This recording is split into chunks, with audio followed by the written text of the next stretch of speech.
بسم اللہ الرحمن الرحیم. Dear students,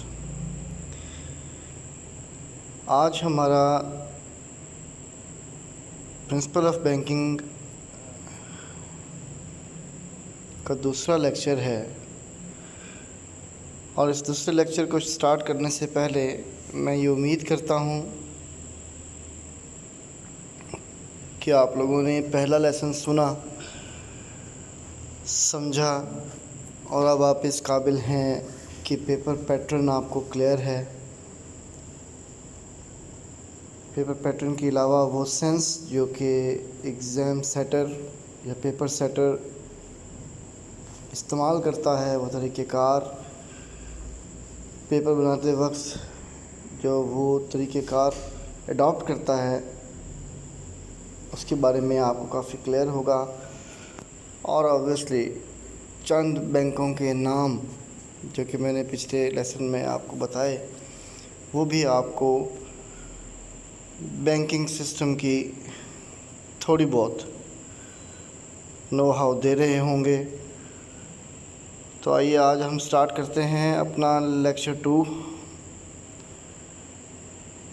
banking terms part 1. In this lecture, we are going to discuss following terms. ایک بات بتاتا چلوں کہ یہ جو ہمارے پہلے 3 لیکچر ہوں گے، آج کا اور 2 اور، ان میں ہم کچھ بینکنگ ٹرمز ڈسکس کریں گے تاکہ ہمیں کچھ بیسکس کا اندازہ ہو جائے اور پھر سبجیکٹ کو پڑھنا کافی آسان رہے گا. اس حوالے سے آپ دیکھیے،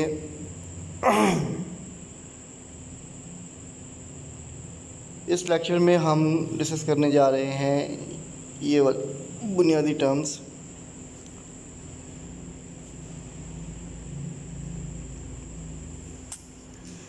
دی bank, the banker, cheque book, cheque, central bank, commercial bank, devaluation, dishonouring of bill of exchange, joint customer and deposits, inflation and deflation. اس کے ساتھ ساتھ کراس چیک اور جنرل کراسنگ بھی ہم ڈسکس کریں گے. اس وقت یہ آپ کو مشکل لگ رہی ہوں گی سننے میں، لیکن آہستہ آہستہ انشاءاللہ چیزیں کلیئر ہوتی جائیں گی. سب سے پہلے دی بینک، ہم چونکہ پرنسپل آف بینکنگ پڑھنے جا رہے ہیں، اس لیے موسٹ امپورٹنٹ اور بیسک ٹرم ہے دی بینک. بینک ہوتا کیا ہے؟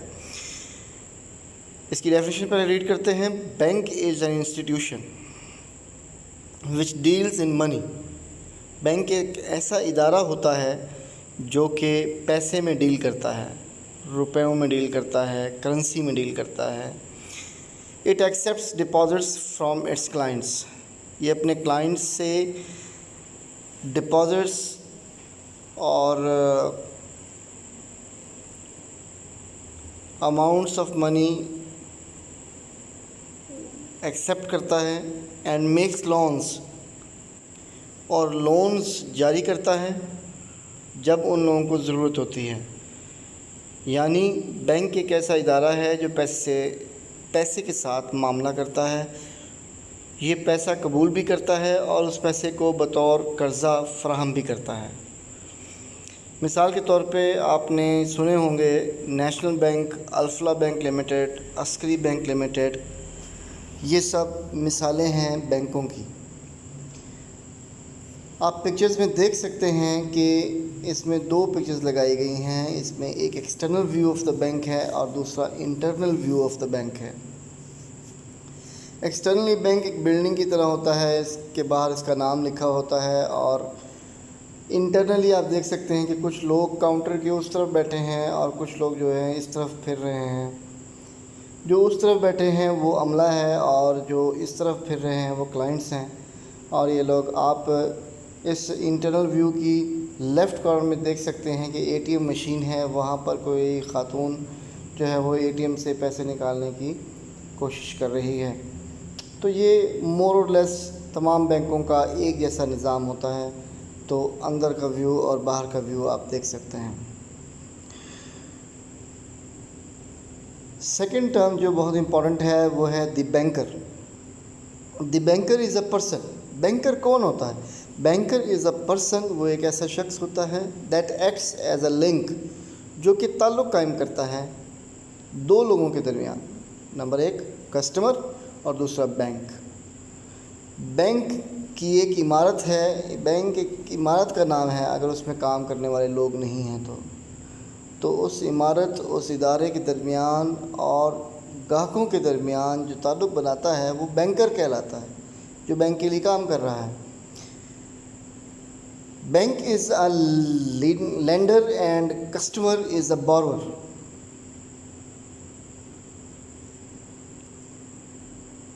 اور banker is a person linking these to.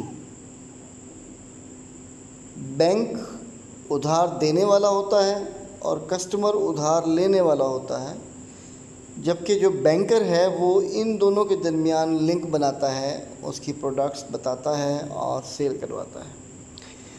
تصویر میں بھی آپ دیکھ سکتے ہیں کہ ٹیبل کے اس طرف جو ایک خوش لباس شخص بیٹھا ہے وہ ایک بینکر کے طور پر کام کر رہا ہے، اور جو ٹیبل کے اس طرف لوگ بیٹھے ہیں وہ بظاہر آپ کو کسٹمر کے طور پر نظر آ رہے ہیں.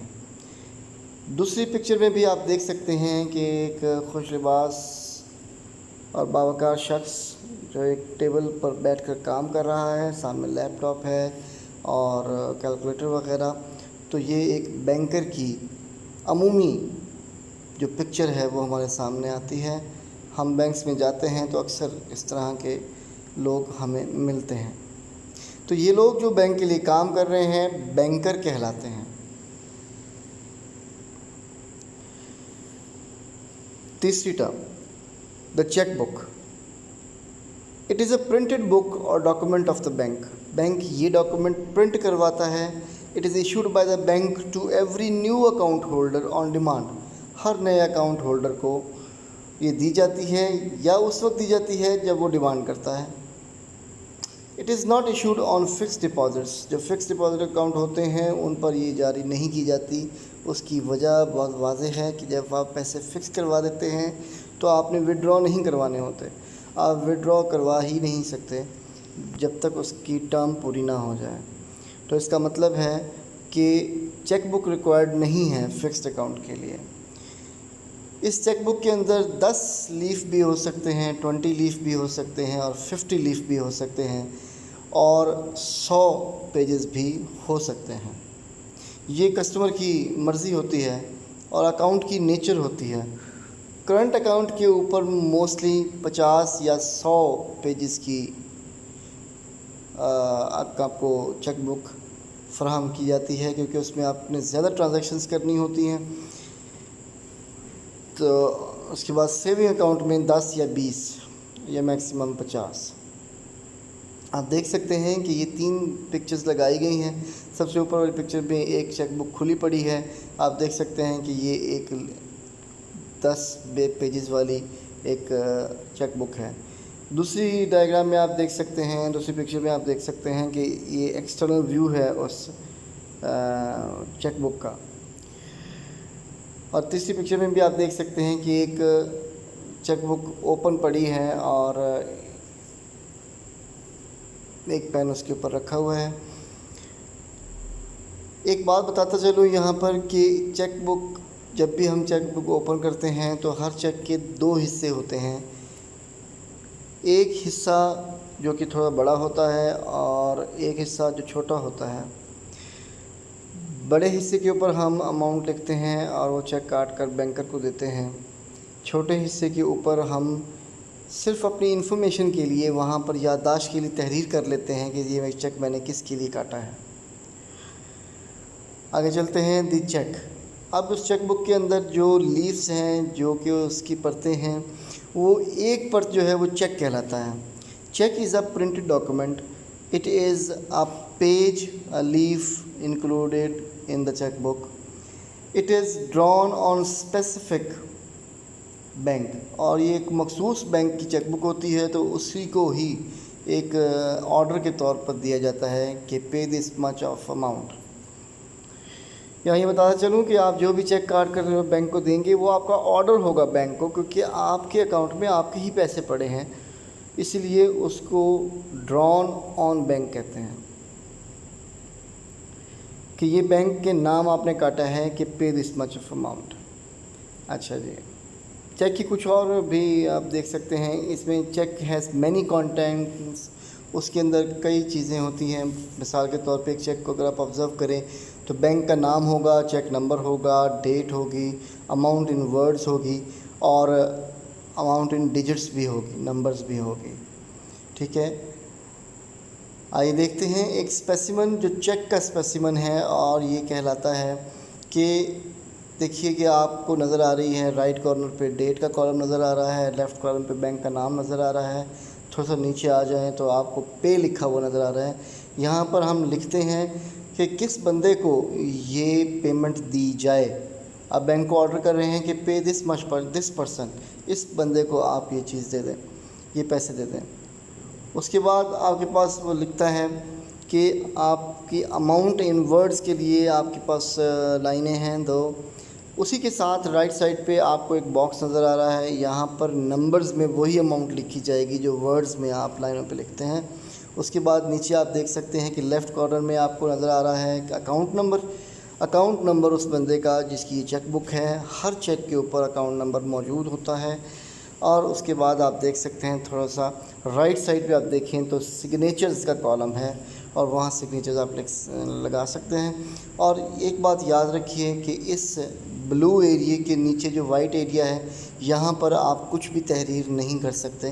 اگر آپ یہاں کچھ تحریر کرتے ہیں تو آپ کو وہ بینکر جو ہے وہ ڈس آنر کر دے گا آپ کا چیک. یہ ایک طریقہ ہے ڈس آنر کا، وہ ہم آگے ڈسکس کریں گے. جی آگے چلتے ہیں. Term number 5، the central bank. Central bank an institution which is having the responsibility of managing the supply of money. پیسے کی رسد کو ملک کے اندر مینیج کرنا، اس کا انتظام کرنا، اسے کم زیادہ کرنا، یہ سینٹرل بینک کا مقصد ہوتا ہے. In the interest of the general public welfare. لیکن اس کا مقصد کیا ہوتا ہے کہ عام لوگوں کی ویلفیئر کرنا. State bank of Pakistan for example آپ دیکھ سکتے ہیں کہ پاکستان کا جو اسٹیٹ بینک ہے، پاکستان کا جو سینٹرل بینک ہے، اس کا نام اسٹیٹ بینک آف پاکستان ہے. ہر ملک کے اندر جو سینٹرل بینک ہے اس کا نام ڈفرینٹ ہو سکتا ہے، مگر اس کی فنکشنالٹی سیم ہے ہر ملک کے اندر. مثال کے طور پہ پاکستان کا جو سینٹرل بینک ہے اس کا نام ہے اسٹیٹ بینک آف پاکستان، اور انڈیا کا جو سینٹرل بینک ہے اس کا نام ہے reserve bank of India. England کا جو سینٹرل بینک ہے اس کا نام ہے بینک آف انگلینڈ. اور اسی طرح ہر ملک کا اپنا ایک اسٹیٹ بینک کا نام ہوتا ہے. اچھا جی، اب ہم دیکھتے ہیں کہ سینٹرل بینک کی کچھ خصوصیات آپ رائٹ سے پہ دیکھ سکتے ہیں. یہ head of the banking system in the country ہوتا ہے. ملک کے اندر بینکنگ سسٹم کو جو ہیڈ کرتا ہے وہ یہی سینٹرل بینک کا ادارہ ہوتا ہے. یہ بینک آف گورنمنٹ بھی ہوتا ہے. گورنمنٹ اپنے تمام تر مالی معاملات اس کے ذریعے کرتی ہے، چاہے ملک کے اندر ہوں یا چاہے ملک کے باہر ہوں. اور اس کے بعد بینک آف دا بینکس بھی ہے. تمام کمرشل بینکس جو ہیں ان کا جو بڑا لیڈر ہے وہ ہے سینٹرل بینک. اسے controller of the banking system بھی کہتے ہیں ملک کے اندر. اور سب سے امپورٹنٹ بات، اس کا پروفٹ موٹیو نہیں ہوتا، یہ منافع کے لیے کام نہیں کرتا. اور سب سے آخر میں آپ دیکھ سکتے ہیں کہ ویلفیئر موٹیو، اس کا موٹیو اصل میں ہوتا ہے ویلفیئر کا، یعنی کہ فلاح کا. آپ دیکھ سکتے ہیں اس پکچر میں اسٹیٹ بینک آف پاکستان کی بلڈنگ آپ کو نظر آ رہی ہے. یہ کراچی میں ہے اور ہیڈ آفس کے طور پہ استعمال کی جا رہی ہے، یعنی کہ سینٹرل بینک کے ہیڈ آفس کی. سینٹرل بینک نے اپنی 5 مزید برانچز بھی مختلف شہروں میں پاکستان میں کھول رکھی ہیں، جن میں فیصل آباد، لاہور، اسلام آباد، راولپنڈی اور کراچی موجود ہیں، اور حیدرآباد.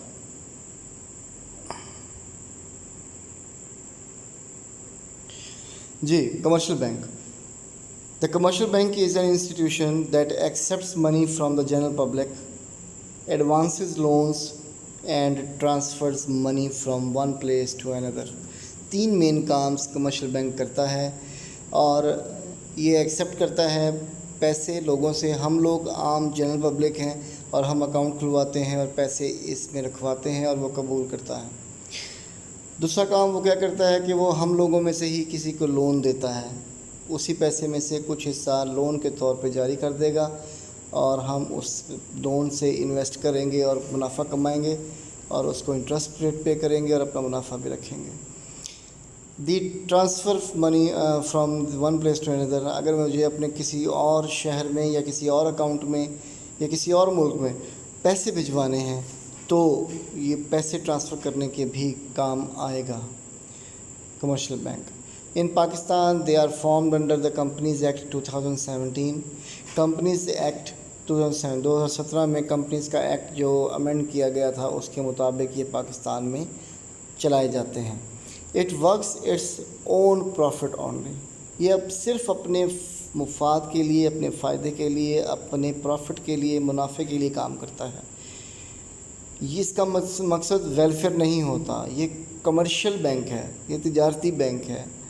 تو اس لیے یہ سمپل ایسے ہی ہے جیسے کوئی اور کاروبار آپ کر لیں، اور یہ کمرشل بینک جو ہے یہ پیسے کا کاروبار کرتے ہیں. اور سب سے امپورٹنٹ بات، it can not issue currency notes. یہ کرنسی نوٹ ایشو نہیں کر سکتا. This is very very important. اور یہ کس کا کام ہے؟ سینٹرل بینک کا. Cross cheque. When drawer draws two transverse parallel lines on the left corner اور مڈل آف دا چیک. جب کسی چیک کے درمیان میں دو ترچھی لائنیں یا اس کے لیفٹ کارنر کے اوپر دو ترچھی لائنیں لگا دی جائیں تو اسے کہتے ہیں کہ یہ ایک کراسڈ چیک ہے. The amount of this cheque can not be collected at the bank. آپ کو اس کے بدلے میں کیش نہیں ملتا. کراس چیک یاد رکھیے کبھی بھی آپ کو کیش نہیں ملے گا بینک کے کاؤنٹر سے. آپ کے اکاؤنٹ میں ہی ٹرانسفر کی جائے گی. جس اکاؤنٹ میں آپ اسے جمع کروائیں گے اس اکاؤنٹ میں پیسے ٹرانسفر ہو جائیں گے اور بعد میں آپ اے ٹی ایم سے یا چیک کے ذریعے نکلوا سکتے ہیں. These cheques are much safer as compare to the order اور بیرر چیکس. یاد رکھیے کہ کراس چیک چونکہ اس کی کیش پیمنٹ نہیں ملتی، اگر یہ کہیں پر گر بھی جاتا ہے تو وہ شخص اسے کیش نہیں کروا سکتا جسے یہ ملے گا. تو یہ زیادہ محفوظ ہے بنسبت باقی دو قسموں کے جنہیں ہم آرڈر چیک اور بیرر چیک کہتے ہیں، جو ہم آنے والی لیکچرز میں اور سلائڈز میں ڈسکس کریں گے. The money will be transferred from account to account only and it is most safest form or the way of transferring money. سب سے محفوظ طریقہ ہے یہ پیسے کو ٹرانسفر کرنے کا. یہ کراس چیک کا اسپیسیمن ہے جس کو آپ دیکھ سکتے ہیں. تمام چیک کے مندرجات وہی ہیں، تمام اس کے کانٹینٹس وہی ہیں جو ہم پہلے ڈسکس کر چکے ہیں. صرف اضافہ ہے دو ترچھی لائنوں کا. آپ درمیان میں دیکھ سکتے ہیں کہ آپ کو دو ترچھی لائنیں لگی ہوئی نظر آ رہی ہیں. اس سے اس کا سٹیٹس کراس چیک کا ہو جاتا ہے اور اکاؤنٹ میں ہی پیسے جائیں گے. اب ہم بات کرتے ہیں ڈس آنر آف چیک. چیک کب بینک رد کر دیتا ہے؟ If a bank refuses to make payment of the check. اگر بینک انکار کر دے کہ ہم اس چیک کے بدلے پیمنٹ نہیں کر سکتے کسی بھی وجہ سے، such check is called dishonor of the check for many reasons. کئی ریزنز ہیں جس کو ہم دیکھ سکتے ہیں کہ اس وجہ سے چیک جو ہے وہ ڈس آنر کیا جا سکتا ہے. مثال کے طور پہ پہلا وجہ یہ ہو سکتی ہے کہ اف سگنیچرز ڈونٹ میچ. آپ نے جو سگنیچر اکاؤنٹ کھلواتے وقت بینک کو دیے تھے، اگر وہ آپ کے سگنیچر آپ کے چیک پہ وہ میچ نہیں کرتے تو بینک آپ کو پیمنٹ نہیں کرے گا اور چیک کو ڈس آنر کر دے گا. Insufficient funds. اگر آپ کے اکاؤنٹ میں پیسے اتنے موجود نہیں ہیں جو کہ آپ کی چیک کی اماؤنٹ ہے، مثال کے طور پہ آپ نے چیک کاٹا 100 روپے کا، آپ کے اکاؤنٹ میں 80 روپے موجود تھے یا 99 روپے موجود تھے، تو بینک اس کو ڈس آنر کر دے گا چیک کو اور کیش نہیں دے گا. If amount of figures and words don't match, یعنی کہ وہ ڈفر کرتے ہیں، یعنی کہ آپ نے ورڈز میں کچھ اور لکھا ہے اور ڈیجٹس میں کچھ اور لکھا ہے تو بھی یہ چیک ڈس آنر ہو جائے گا۔ ٹون چیک، کوئی چیک پھٹا ہوا ہے، خراب ہے، پرانا ہے، تو یہ بھی ایک وجہ ہو سکتی ہے اس کے ڈس آنر ہونے کی۔ ڈیتھ آف دا کسٹمر کی ڈیتھ کے سلسلے میں بھی بینک چیک کو ڈس آنر کر دیتا ہے۔ ایک شخص کی موت ہوئی ہے ہفتہ پہلے یا 2 دن پہلے، بینک کو پتہ ہے، تو آپ اسی شخص کا چیک جو آپ نے پہلے سائن کروایا ہوا تھا وہ آپ لے کر جاتے ہیں تو بینک اس کو ڈس آنر کر دے گا۔ اس کے بعد ہمارے پاس ہے جی ڈی ویلیویشن۔ ڈی ویلیویشن کی ڈیفینیشن دیکھیے کہ ڈی ویلیویشن کیا ہوتی ہے۔ It means the decrease in the value of the home currency in terms of the foreign currency. Value کیا مطلب؟ ویلیو کا مطلب یہ ہے کہ $1 فرض کریں اگر 152 روپے کا ہے تو یہ ہماری ہوم کرنسی یعنی کہ روپوں میں ڈالر کی قیمت ہے۔ تو یہ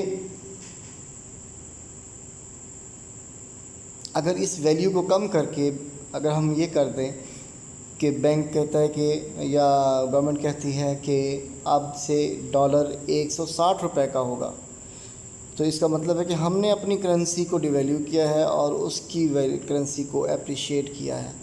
تو اس سے کیا ہوگا کہ 152 کی بجائے اب آپ کو 160 روپے دینے پڑیں گے $1 لینے کے لیے۔ فار ایگزامپل آپ دیکھیں، دا rate of exchange between Pakistani and UK is 1 pound